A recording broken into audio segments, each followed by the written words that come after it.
This week was a lot of conversation in our household about the future, the prophecy, and everything. So, not only prophecy in our household, but of course the prophecy for the people that are our friends. And find myself very interested in this prophecy of Daniel 11, because as the AI, we are very often finding ourselves keeping this away. Sorry? We don't talk about it because we think it's too difficult to understand, and yet we probably cannot decipher all the phrases, every single one of them. But we need to keep our eyes open and study deep. That's right.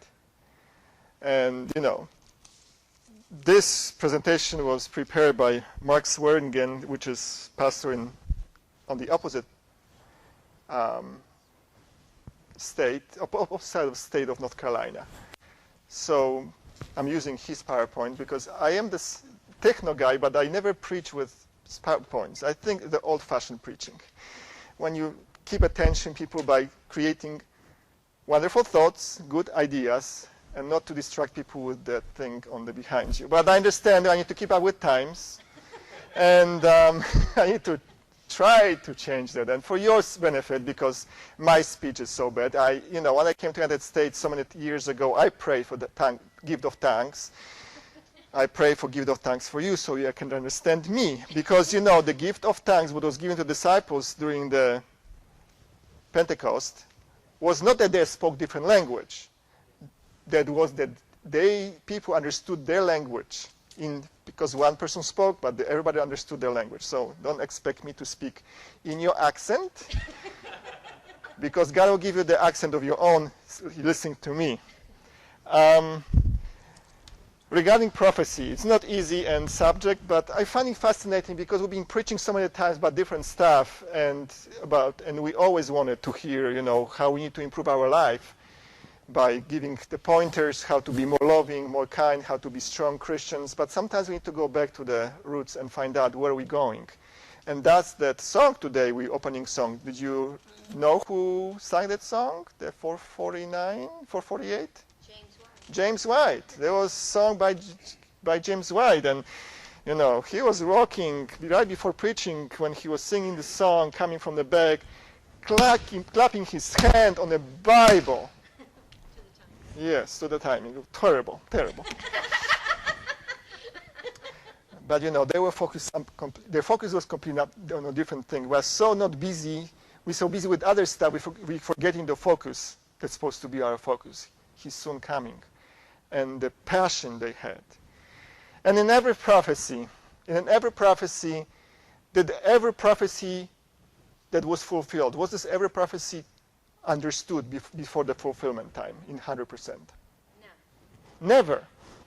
Even the latest prophecy, the longest prophecy of the Bible, 2,300 days, they understood, they pretty much get it, almost, like 80%. Yes, they got that idea that's supposed to be cleansing.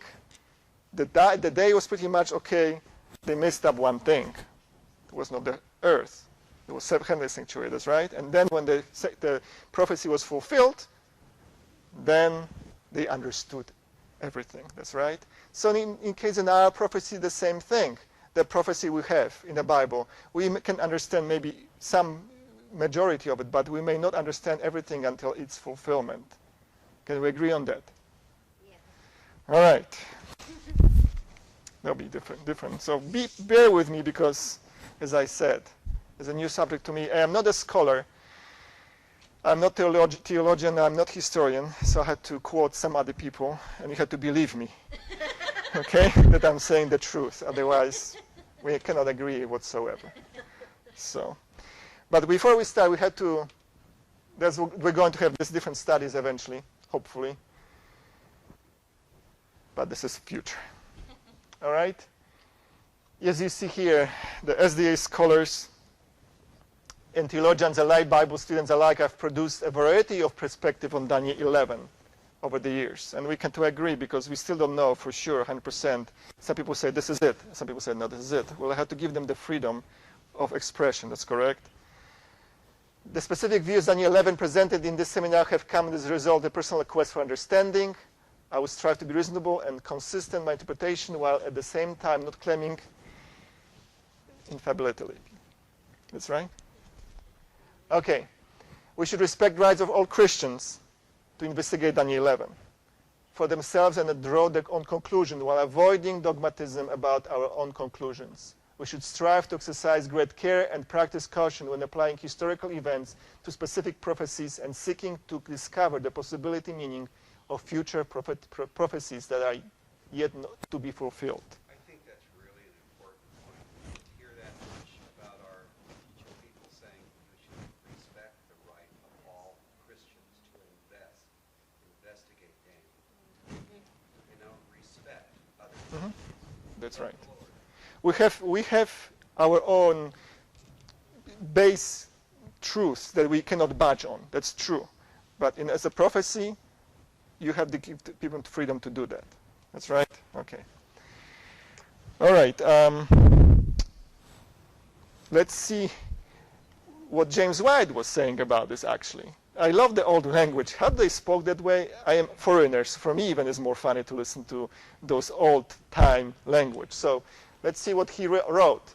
In the exposition of unfulfilled prophecy, where history is not written, the student should put forth his proposition with not too much positiveness, lest he find himself straying in the fields of fancy. I just love that language. But you know, just saying, I don't need to translate to this. You know, don't be too zealous about it to the point that, I have the right, the truth, nobody else can deal with this. And you know, Daniel 11 basically tells us the whole history of the world, of the Christian world, from Daniel to the very end of times. So, what about Ellen White? Ellen White says something about Daniel 11. And unfortunately, she doesn't say very much about it. That's because, most likely, of the different thoughts in our church at that time. Uriah Smith, you know Uriah Smith who was the theologian that was really studying the prophecy, and he changed his view of Daniel 11. And I guess she didn't want to split the church by saying this is it. And so you need to be learning from this experience, saying if you don't want to split the church, step out or step back and say, hold on, I'm not going to mention anything. It's not really fundamental to our beliefs. It's not fundamental to our salvation. Leave it alone. Don't press the issue. So here it is. She made as I said, I read so. You see that Elder Smith had a different opinion from Uriah Smith. That Uriah Smith said as James White, yes. One possible reason might be because James White and Uriah Smith were divided on their views of the King of the North after Elder Smith changed his view on this identity from the papacy to Turkey. Even so, she did offer a few thoughts on Daniel 11 that should be considered. And this is a couple of the thoughts we're going to read. Testimony to ministers. The light that Daniel received from God was given especially for these last days. The visions he saw by the banks of the Ulai and the Hiddekel, the great river of Shinar, are now in the process of fulfillment, and all the events foretold will soon come to pass. She's talking about, those visions from Daniel 8 and Daniel 10 to 12. This is what is mentioned here. Another one. It says, the world is stirred with the spirit of war. The prophecy of the 11th chapter of Daniel has nearly reached its complete fulfillment. Soon the scenes of trouble spoken in the prophecies will take place. And the prophecy in the 11th of Daniel has nearly reached its complete fulfillment. Much of the history that has taken place in fulfillment of this prophecy will be repeated. In the 30th verse, a power is spoken of that shall be grieved and return and have indignation against the holy covenant, so shall he do. He shall even return and have intelligence with them that forsake the holy covenant. This is the quotation from verses 31 to 36. Scenes similar to those described in those words will take place. Let all read and understand the prophecies of this book, for we are now entering upon the time of trouble spoken of Daniel 2:1. And Daniel 2:1 speaks about 12:1 speaks about Michael standing up, close of probation, tribulation, and coming of Christ. So we are very close there. This is majority is fulfilled. You can say majority of Daniel 11 is fulfilled.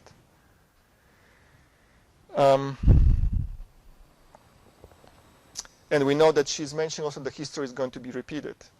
Part of the Daniel 31 to 36 will be again repeated. And the repetition as well may takes place in verses 40 to 45.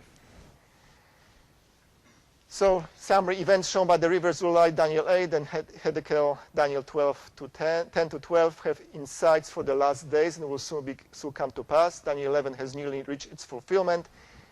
Much of Daniel 11 has already been fulfilled historically. The specific history described in verse 30 to 36 will actually be repeated. Evidently, we are living in the stream of the history between Daniel 11:36 and Daniel 12:1. Not many verses we have to go. Yeah, that's right, in our history. All right. Let's go for every student of the Bible, and I know that you are a student of the Bible, you know this so well. Don't you? Chronology of Daniel's, you see.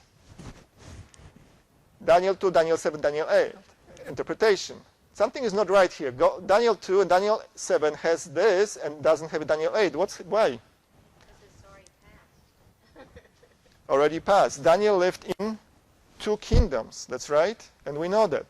When he received her vision, Daniel 2, he still lived under the Babylon. In Daniel 7, same thing, was still Babylon was in. And what's happening in Daniel 8? Well, actually, Daniel 8, when you see Daniel 8, Daniel received the vision, Daniel 8, during the, still under the rule of Babylon. But the explanation does not come until Daniel 9. So thus, this is not really there. So you see this, the stature here, that's right, an explanation of those things. Gold lion was Babylon, silver bear ram was Media-Persia, brass leopard, he-goat Greece. Then you see the 4 heads, 4 horns, 4 kingdom of the Greece. Then you have iron, 4 beasts, 4th beast, little horn, Rome, 10 toes, stone horse, divided Europe, and iron clay, little horn, paper Rome, stone cut, horn judge, horn broken, second advent, still in future. So somebody can say that this iron clay mixed together is still remnants of the power of iron, which was Rome, and clay is so often mentioned in the Bible as, what is clay mentioned in the Bible very often? You are the potter, we are clay. So God's people still kind of mix together with the power of Rome. So interpretation to discuss, that's right. All right, let's continue. Daniel 11, historical transition points, because you can see, when you read Daniel 11, you can see the transitional points. You can easily see them as a transition. Not always, sometimes you read prophecy, you cannot see what's happening, but you can basically see what's happening here. You can see from Daniel 11, 2 to 4 is Persian Greece. Then you have Daniel 11, 16 to 22 is pagan Rome. Then 30 to 37, Dark Age people Rome. 1140 is time of the end. 1201, the close of probation, the time of trouble. So this is how it basically shows there. You have to understand one rule for interpretation of the historical interpretation of the events. That sometimes, often in Daniel 11, specific empires under this discussion will highlight historical events in the reigns of several rulers with that empire. Like, for example, Babylon. Daniel lived through several rulers, that's right. So the golden head or the lion with the wings was representing several of those kings he lived under. And sometimes it's just mentioned once.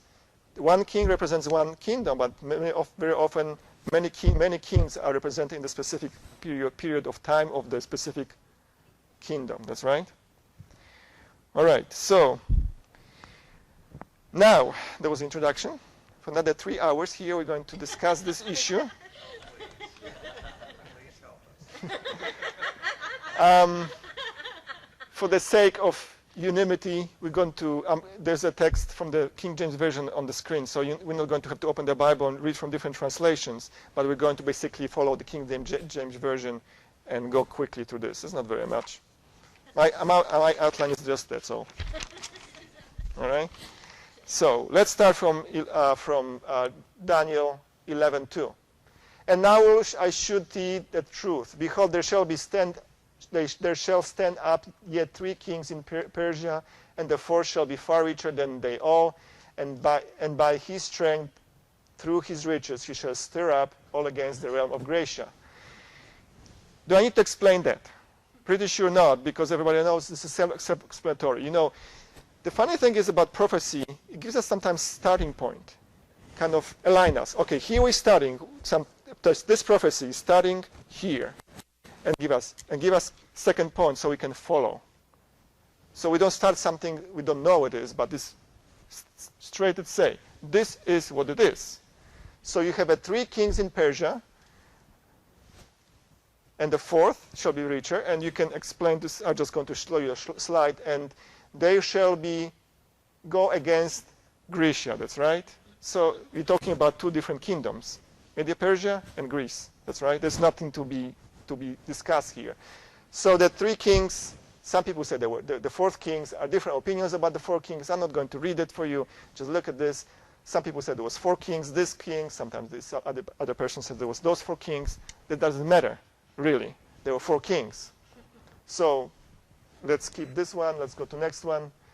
And the mighty king shall stand up, that shall rule with great dominion according to his will. And when he shall stand up, his kingdom shall be broken, and shall be divided toward the 4 winds of heaven, and not to his prosperity, not according to his dominion, which he ruled, for his kingdom shall be plucked out even for others beside those.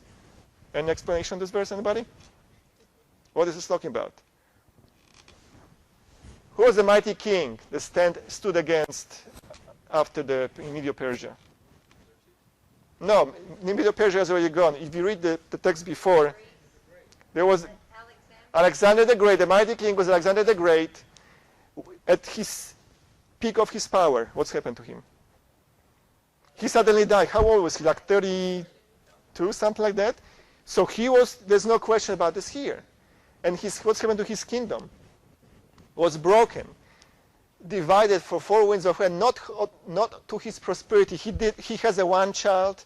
The child was later murdered together with his mother. So neither of his children inherited his kingdom. It was 4 generals we know of. They inherited his kingdom, and they took over. The 4 winds, that's right. The 4 winds of heaven. There was the 4 generals that took over the kingdom of Greece when he died. That's right? All right? So here's it is. 4 winds in Daniel 11:4 says the parallel Daniel 7:6 and Daniel 7:8. 7:6 and Daniel 8:8. 4 Greece Macedonian generals, Ptolemy, Seleucus, Cassander, and Lysimachus, divided Alexander's former empire after the Battle of Apsus. 4 dynastic Hellenistic empires emerged after Alexander: Seleucid Syria, Ptolemaic Egypt, Antigonid Macedonia, and Attalid Pergamum, of which were eventually absorbed by the rising power of Rome. So, self-explanatory here. Daniel 11:5-15 discuss the activities of these Hellenistic kingdoms, describing the warfare between Seleucid Syria, the king of the north, and Ptolemaic Egypt, the king of the south, for control of Israel prior to the rise of Rome. Syria eventually became stronger and overpowered Egypt in this period. And this is a completely different study. We're going to skip that for now. We're going to continue. Who is king of the north? Who is king of the south? That's the secret for next time. But here you have it black and white. Who was the king in those specific verses to find out who they actually were. So you have the history of 2 kingdoms. And why those 2 kingdoms are so important? You have to remember one thing in the prophecy. What God was giving the Israelites was the events that were happening around them and involving them. The funny thing, God never mentioned in the Bible what was happening in China or Japan. And we know there was something going on there, isn't it? We know the history of China, they have this culture there. There was not the concern of God. Everything was concern of God was about his people. So thus is the history of the world around Israel, not around Middle East, the Far East, where the China was, or India, or whatever was happening in Britain.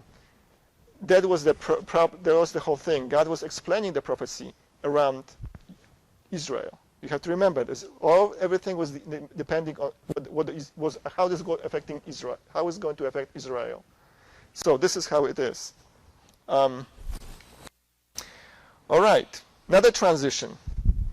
What's happening after? What the next kingdom comes after Greece? Rome. Yeah.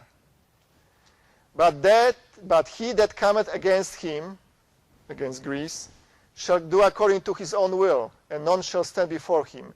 And he shall stand in the glorious land, which by his hand shall be consumed. Are you getting any ideas from this text? What it's talking about? What is glorious land? Israel. Literal Israel. So did Rome occupy Israel, you think? Yeah. Of course. You can see that in the history. Still occupied it when Jesus came. That's right. So the consumed, the word consume here, to be consumed, is talking about when the Rome attacked the Seleucid Syria and took it over where Israel was. All right, next. He shall also set his face to enter with the strength of his whole kingdom, and upright ones with him. That shall he do, and he shall give him the daughter of women, corrupting her, but she shall not stand on his side, neither before him. Wow, what is it supposed to mean? Well, the historian will tell you that another man who was ruling Rome was Julius Caesar. You know this name, don't you? Caesar Pizza. Yeah, that's not the same guy, by the way. But you know his name, Julius Caesar. Yes, he was ruling the Rome. But the funny thing is that this verse here, that the daughter of women, you know very often that the woman in the biblical prophecy is used as a church, that's right. But in this case, it's daughter of woman. So it's not a woman otherwise. So it's daughter of woman. So thinking about Julius Caesar, he had affair with Cleopatra VII of Egypt. She was there. She was not really for him. Neither by him stood by. But you can tell that possibly that might say about him that Julius Caesar is pointed in this verse and his conquest and of his affairs with Egypt, as through Cleopatra, which you always know the name, right? Cleopatra, this beautiful woman of Egypt, you know, and things like this. So, and Caesar was, let's see, verse 17. He was assassinated in 44 BC. So,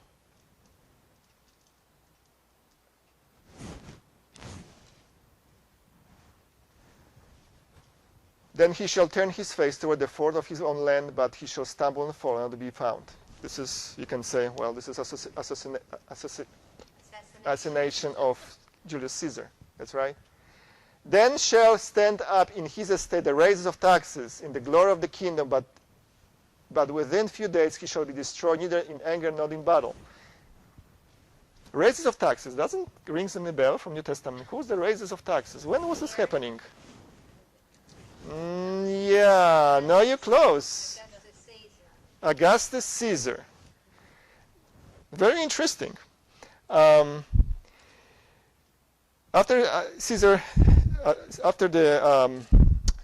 Julius Caesar was assassinated, his nephew, supposedly Caesar Augustus, was taken, and he actually, as it says here, he'll be destroyed, neither in anger or battle. Why?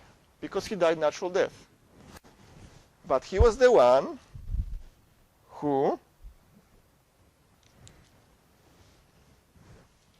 And it came to pass in those days that there went a decree from Caesar Augustus that all the world should be taxed. Is this connected to Daniel 11 in your opinion? I think we're getting another mark here, because you're starting with a good point. You know this is Macedonia and Greece. Then you're going and you can stray right or left. But here another marking point that keeps you straight on track. This has to be that, because otherwise the Bible would not mention that. That's right. So we think we are on track with this thinking. That's right. All right. And next one. And verses 21 to 22. And in his estate, Caesar Augustus shall stand up a vile person to whom they shall not give the honor of the kingdom, but he shall come in peaceably and obtain the kingdom by flatteries. And with the arms of flat shall they be overthrown before him, and shall be broken, yet also the prince of the covenant. In a state of Caesar Augustus, another person, the vile person, was Tiberius Caesar. Tiberius Caesar was very despised by his countrymen. He was supposed maybe even has some defect. He was never liked. He was killing right and left. He didn't like. So in his own realm, yes. So that's the vile person you have. And during his reign, nothing happened. Christ was crucified. That's right. The Prince of Covenant, Jesus, was crucified AD 31 during the reign of Tiberius Caesar. So we're kind of seeing this so far. That's right. All right. So we see it here, another text. Now the 15th year of the reign of Tiberius Caesar, Pontius Pilate being governor of Judea. You have that text taken from Luke 3:1-2. So you have explanation of those texts from Daniel 11. All right, let's go and see the highlights. Daniel 11:16, Pompey the Great. We're talking about the career of pagan Rome. That's right. Pompey the Great, I didn't mention his name, but that's the one who actually conquered Syria. That was the guy. Then Syria and Judea was Israel conquered by him. Then 11:17-19, Julius Caesar, affair with Cleopatra 7, assassinated in 44 BC. Then you have verses 20-22, Caesar Augustus, Tiberius Caesar, and Christ crucified during Tiberius Caesar reign. So far we're going, I think, okay. Now, next verse, Daniel 11:30. For the ships of Chittim shall come against him, against Rome. Therefore he shall be grieved and return and have indignation against the holy covenant. So he shall even return and have intelligence with them that forsake the holy covenant.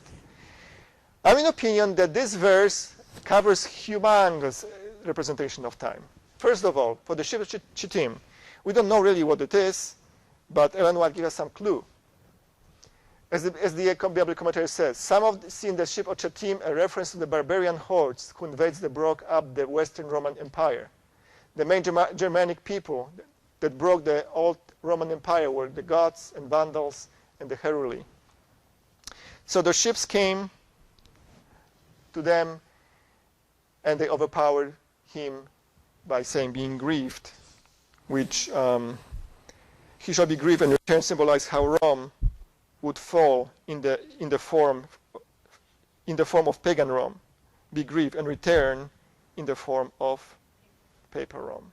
So Rome shall be grieved and then return and have indignation against the holy covenant. You see it? And so what shall do? Shall return, have intelligence with them that forsake the holy covenant. Talking to different kingdoms, that's right, different rulers, kings, saying, "Come on my side." Pagan Rome saying, "Come on my," paper Rome saying, "On my side, fight for me." You're going to see in a moment in different verses. And of course, the indignation against the Holy Covenant speaks of paper Rome persecution Christians. Agree on that? All right. And let's go to slide. Okay, we read this one. Talking about the papal Rome, next power after Rome, after the pagan Rome. And arms shall stand on his part, and they shall pollute the sanctuary of strength, and they shall take away daily sacrifice, and they shall place abomination that makes desolate. Abomination that make it desolate. What this is talking about again? An arm shall stand on his part. This is what we see here. Everybody can agree that papal Rome never had the power of sword in their hands. They're always using different kingdoms. Is it correct? So that's how it is. And take away daily sacrifice. That's kind of questionable here in our church what it's supposed to mean. The daily here. Actually, the word sacrifice is never actually in the Bible. It's actually added by translators said, he shall take away the daily. And some people said, that is possibly that Christ's intercession in heavenly sanctuary was taken away by taking the Christianity under the wing, saying, you have to now give me glory, taking glory away from God. Some people say there's a paganism and things like this. So, all right. So, and that the abomination that make it desolate. This is the same thing. What is feet of iron and clay. This papacy, feet on iron and clay in Daniel 2, little horn in Daniel 7, little horn Daniel 8, king of the north Daniel 11, abomination of desolate, man of sin, son of perdition, antichrist, beast that supports harlot, and beast from the sea. So this is the same thing. All right, here we are now. Daniel 11:32. 33, and such as do wickedly against the covenant of the shall he corrupt by flatteries, but the people that know their God shall be strong and do exploits, and they understand, and they that understand among the people shall instruct many, yet they shall fall by the sword, by the flame, by captivity, by the spoil many days. You see this? Oops, sorry.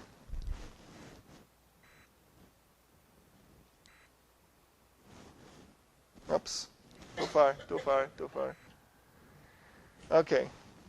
So can you see the persecution of Dark Ages? Those who are faithful, they're going to fall by sword, by fire, by flame, by captivity, by spoil, by many days. Do you understand?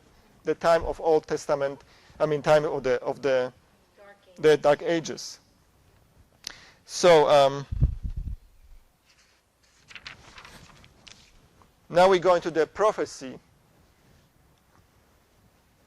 Now when they shall fall, they shall be holpen with the little hell, but many shall cleave to them with flatteries, and some of them understanding shall fall, to try them to purge and to make them white, even to the time of the end, because it is yet for a time appointed. Time of the end is coming here. What is the time of the end? So this still is the Dark Ages. There's still Dark Ages. The faithful one, those who understand, will be tried until the time of the end. Yes? The time of the end, and we know that from history, the time of the end, if we study the 1260 days, is from 538 to 1798. And let's go and continue here. Explanation of the time of the end. And when I heard a man in Daniel 12:7, they heard a man clothed in linen when he held up his right hand and his left hand unto heaven, and swore by him that liveth forever that it shall be for a time, times, and half time, and when he shall have accomplished to scatter the power of the holy people, all these things shall be finished. And here we're coming to the time appointed, which is that time, times, and half times, which is 3.5 years. That's right. Which is in prophetic way 1 year, 30 days per month times 12 is 360 days. 360 days times 3 gives you 1260 days. That's correct. Agree? Years, I'm sorry, which is in prophecy, day is for year, so you cut the prophecy of the time of the end.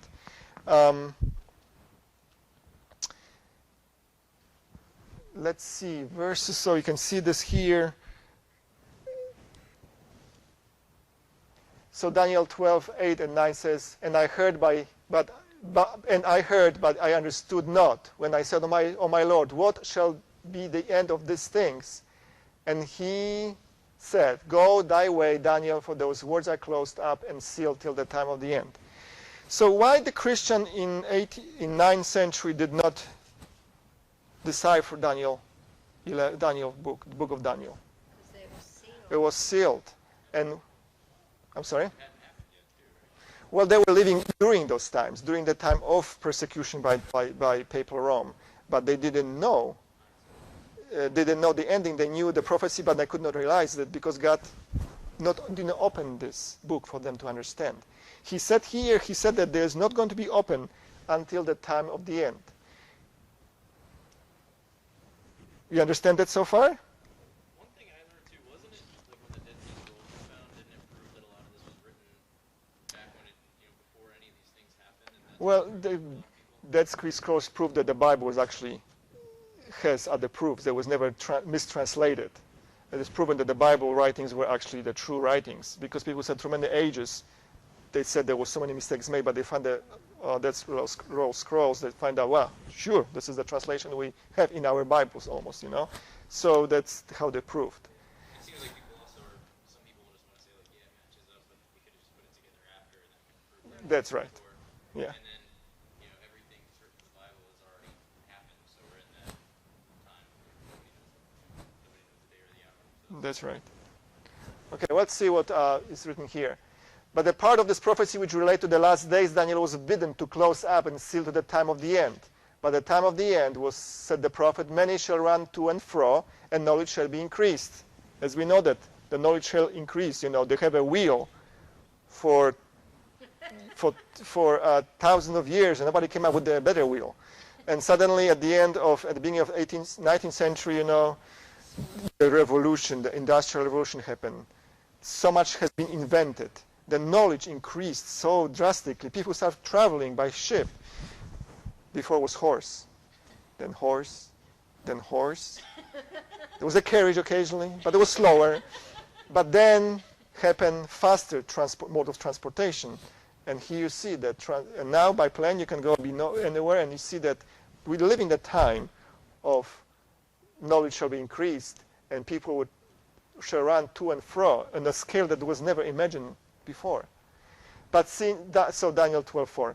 But since 1798, the book of Daniel has been unsealed. Knowledge and the prophecy has increased, and many have proclaimed to sow message of the judgment near. And that's not our church that not only studied this. We're not even there. The prophecy of Daniel was studied by many theologians from churches that were in existence there. And this is what our roots are coming from, those times when people would study, Miller, and others. There was tons of other people who studied the prophecy of Daniel. So here we are. And mentioning is here, interesting is mentioning here that in Daniel, when I go back, it says,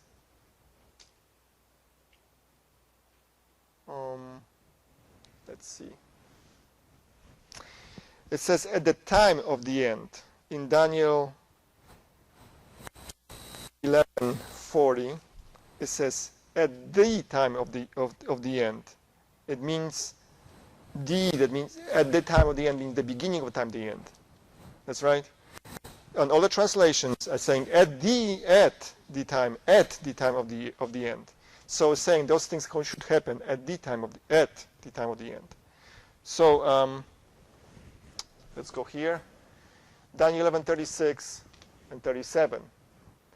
And the king shall do according to his will, and he shall exalt himself. We're talking about the papal Rome. That's right. And magnify himself above every god, and shall speak marvelous things against the God of gods, and shall prosper till the indignation be accomplished. For that is determined shall be done, Neither shall he regard the God of his fathers, nor the desire of women, nor regard of any God, for he shall magnify himself above all. And again, can we see the papal Rome here during the Dark Ages? The desire of women, not having desire for women, it could be the celibacy, or basically persecuting churches that didn't go, because women is mentioned in the prophecy as a church, persecuting any church that was not going according to their belief of this spatial power. So, see whatever you think.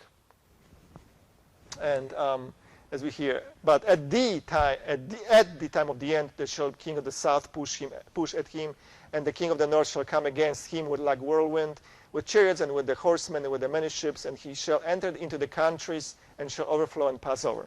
And again, in my opinion, this verse covers a very long period of time again. We know this, at the time of the end, shall the king of the south push at him. King of the north is the papal Rome, and the king of the south push him. What was the power at the end of around 1798 that did some damages to king of the north? France. King of the south, which very often in the prophecies mentioned as a king of the south, is mentioned because of the Pharaoh who said, "Who is the Lord?" is sometimes saying that it's just atheism, promoting somebody else. So we know that 1798, France, the kingdom of France, whatever, biblically speaking, they attacked Rome. The Pope was taken to prison, died there, and basically the king of the north, Napoleon army, took over Rome and took the Pope prisoner, and then ended up with no kingdom of the north. But the kingdom of the north came back to power again. That's right. And this is interesting too. We're going to talk about this more often, more about who is the king of the south and king of the north, and how the king of the north attacked this, pushed the king of the south back. But we're almost concluding here. Let's go and read this thing. And at that time shall Michael stand up, the great prince which standeth for the children of the people, and there shall be a time of trouble, such as never was since there was a nation, even to that same time. And that time thy people shall be delivered, every one that shall be found written in the book. So we know here, this is the end of times. The only interesting fact here is that Michael shall stand up. When you read about Jesus, we know the Michael. Who's Michael? That's right. We know that. It represents Jesus. Very often when you read the New Testament, that Jesus is at the right hand of God or sits at the right hand of God. But there is one passage in Acts 7 that Jesus stands at the right hand of God. When Stephen sees Jesus, I see Jesus standing at the right hand of God. And here again, why? What was the stoning of Stephen ending off? The end of the Jewish people as the Probation for Jewish people. The end of probation of Jewish people was at the stoning of as God's special people. Stoning Stephen was this passage that the gospel went now to all the nations.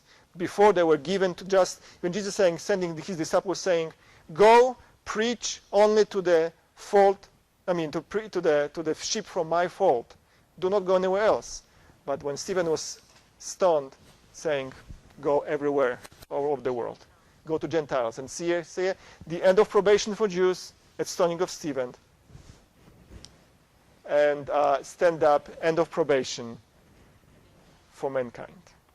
So you can see this as interesting, or spiritual Israel, you can say that. That's right, because we know, if without understanding one very important thing, that Israel was Israel for many generations, many hundreds of years. But as reading New Testament, what's happened to this Israel? Where's the Israel now? God's people, Christians, and God's people are Christians, are the Israel. The specific importance for the Jewish nation was taken away and given to followers of Christ. And thus, now is important to know that only prophecy regarding Israel is not for Israel in Palestine, but to Israel, his people. And thus, I can say this in a moment, and thus, thinking that the prophecy of the king of the south has to be from the actually physical south and north, the power from north has to be from north, does not make any sense, because where are the Israel now? It's everywhere. So geographical directions don't matter anymore. They have only prophetic symbols. So we kind of lost this one because we forgot to read, to check in that the spiritual Israel is now in New Testament was transferred from the people in Palestine to Christians. And we are, when you read New Testament, we are the spiritual Israel. So let's go quickly to the chronology. Daniel 11. Again, Daniel 11 to Persia, 4 kings. Then Daniel 11 to 3, Greece, Alexander. 11, 4 kingdoms of Greece. Then you have pagan Rome, papal Rome, 30 to 37. 1140, time of the end, 40 to 45. And then 12, 1 to 3, close of probation, time of trouble, God's people delivered. That's how we can understand that things here. We know that Daniel 11, 1 to 39 has been fulfilled historically, as we try to prove it today. We are living during the time of the end. Daniel 12, 40 to 12, 3. Since Ellen White stated that the history in Daniel 11, 30, 36 will be repeated, I personally believe that they must be repeated specifically during the time of the end.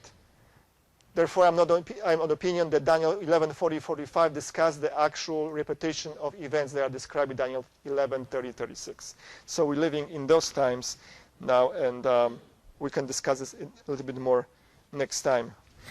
And there's conclusion.